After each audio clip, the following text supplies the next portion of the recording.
21 दिनांक जोगनिद्रा दिवसर प्रथम आद्य दिवस ଏହି ଉପଲକ୍ଷେ ଆଜିର ଏହି ଭୋଜନ ସମାରୋହ କାର୍ଯ୍ୟକ୍ରମ ଏଠି ଉପସ୍ଥିତ ସମସ୍ତ ଶ୍ରଦ୍ଧାଳୁବୃନ୍ଦ ଏବଂ ପୂଜ୍ୟପାଦ ଶ୍ରୀମା ଆଜିର ଅଧ୍ୟକ୍ଷତା କରୁଥିବା ଶ୍ରୀମଦ ରଘୁନାଥ ବାବା ମହୋଦୟ, ଆମର ସଂଯୋଜକ ପ୍ରତିଦିନ ପତ୍ରିକାର ସମ୍ପାଦକ ପ୍ରଶାନ୍ତ ମହାପାତ୍ର ମହୋଦୟ, ଆଜିର ଆମର ମୁଖ୍ୟ ଅତିଥି जिला बनखंड अधिकारी सुमित कर महोदय, आपने समस्त जानते जे गत वर्ष आम सहयोग लगी तपोवन गौरव सम्मान सम्मानित करूँ। सी गोटे जिनस कहती डेरी हम कहले डेरी हो पछे से निश्चय 5 मिनट 10 मिनट 15 मिनट जहाँ संभव समय देवे। तेणुकर उपस्थित लगे आम कृतज्ञता ज्ञापन करूँ तपोवन महिमा पक्ष आप जानते जे ये जो 21 दिनांक जोगनिद्रा जहाँ शेष परिसमाप्त हो धरित्री माता दीक्षा देती ये आमर जो रही महिमा धर्म हूँ संपूर्ण भाव प्रकृति अनुगत धर्म। तेणु वृक्षलता आरंभ कर जीवजंतु समस्त प्रति समान भाव स्थावर जंगम कीट पर्यंत चाहिए अनुसार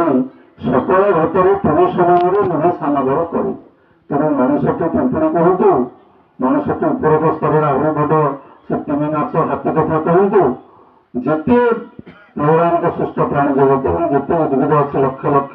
कोटि कोटि प्रजातिर उद्भिद सारा विश्व भर्ती होती जन कहीं व्यक्ति आम कौन वैज्ञानिक करें कौन जन स्रष्टा करी जो आम देखुचे जो भर जो पवित्र परिवेश भर आम बसीचे जब कहते जंगलर राजा होती ढेंकानाल बनखंड अधिकारी जी जो दायित्व रही दायित्व जंगल संरक्षण सरकार न्यस्त कर आईनगत भाव आमर सौभाग्य जे परबारू आमर ओडार लोक बालेश्वर अंचल लोक और सी काली सकाल भी ओडार सर्वोच्च वन विभाग जो नियामक रही संस्था रही तार मत सर्वोच्च पदवी अलंकृत न करवा कथा तो आम कहीपरूनी। तेणु सी भारतीय वनसभार अधिकारी तेणु ये जी वर्ष से रही अनुष्ठान प्रति जी जीवासा अच्छी आम से केतोड़ी छोट छोट अनुरोध करूँ। से अनुरोध होती रास्ता अनेक समय पैसा पत्र अभाव रोचे मुझे रंजन वर्ष मेला पूर्व फोन कली से कहला आज्ञा मु नुआ लोक आसी तथा मुझे जहाँ जमी करवा कथा निश्चय करी किंतु आमर जो गोटे किलोमीटर जो कचा पक्का रास्ता बहुत आगे होता तलक जो रही से बेले बेले धोई हो जाती वर्षा पानी जाऊँगा। तेणु से अनुरोध करी आप पक्षे 2-3 फुट गहरे भी यदि 4 फुट 3-4 फुट गहरे ट्रेंच जमी कर हाथी मान लगे जब माटीर भी ट्रेंच भाव आप करदे कम खर्च ताल भी सी तुरु तुरु से 3-4 वर्ष 5 वर्ष पर पानी आउ रास्ता उपरକୁ जीव ना। आमर जो अच्छी झरणा सप्तशती बहुत वर्ष तो वर्षा भल होती कारण पानी पर्यटन भी पूरा अच्छी बेले संपूर्ण मार्च एप्रिल को पूरा सुखी जाए ए वर्ष से हबनी बोली आशा करा तले गोटे छोट चौका भले अच्छे आप देखिथे आम चाहूँ कि अधिक समय पानी रही पार से गोटे व्यवस्था कले अंत राति जो जीवजंतु आसुँचे पीबे ता सहित श्रद्धालु मैंने जो आसुँच किसी व्यवहार कम लगे तार गोटे सौंदर्य आम जो पीठर उन्नति लगे सरकार अनुदान जहाँ किसी होती आवश्यक गोटे चाषी नाटी पकई पार्बू। तेणु ये छोट छोट केते उन्नति जो तौक प्रकृति कर झरणाटा से जो बड़ बड़ पथर सब अच्छे जब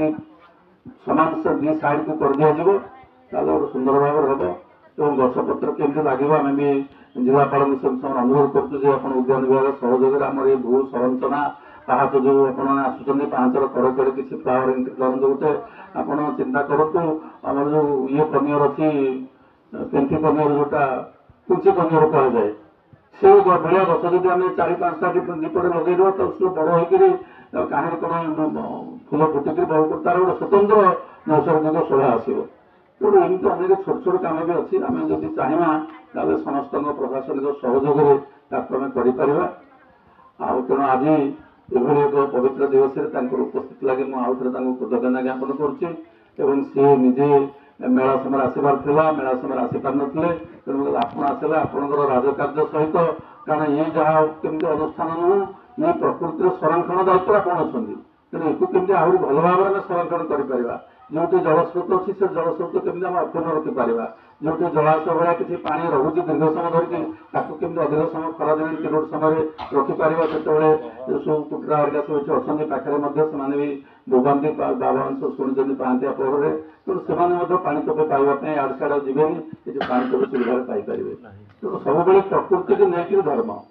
आप देखते जो कुम्भीपट सब या कहीं बाबा मैंने प्रकृति नहीं बंद करदे निजे महिमा स्वामी से अनुभव कले कि मालिका लिखा है सब कौन कौन घटो 500 वर्ष 600 वर्ष तलू मालिका रचना होता से अनुभव कले जो कुम्भीपट हेल्ला मतलब गछ नष्ट हम से कुम्भी गचर छाली जो प्रचुर परिमाण में से 150 वर्ष 160 वर्ष तो निज तपस्या करते केते आप चिंता करूँ बाघ से मेघा पाखे टाउन मात मेघारे जी जन हल कर झांप मार दिखती आउ ये तो बर्तमान दश अवस्था ना तेणु सी से चिंता कर कहले जे बर्तमान बर से सब कौपिन पिंधे कनार कार्पास आपणकर जो शुद्ध आपंकर जो कार्पास जो गछ अच्छी तोड़ा गछ से तोड़ा ये से तोड़ा बाहर से कार्पास से परिधान करेंगे तेणु जुगोपयोगी आग को चिंता कर सिद्ध साधु पुरुष थे आग को चिंता कर भविष्य में कौन परिवर्तन हम तेणु से परिवर्तन को आखिरी रखिकी से पथ निर्धारण पंथा निर्धारण करते कारण से समाज मार्गदर्शक तेणु आम आज विशेष भाव में कृतज्ञ से आम गहन आज उपस्थित अच्छा अनुष्ठान जो रही जंगल अंचल तदारख कर देखी तेणु आम विशेष भाव में धन्यवाद अर्पण कर अवसर में अनुरोध करी आमर बाबा महोदय को दुईपद संक्षिप्त आशीर्वचन देलापर आम मुख्य अतिथि आमको आज किसी संबोधन करेंगे आम समस्ते विचार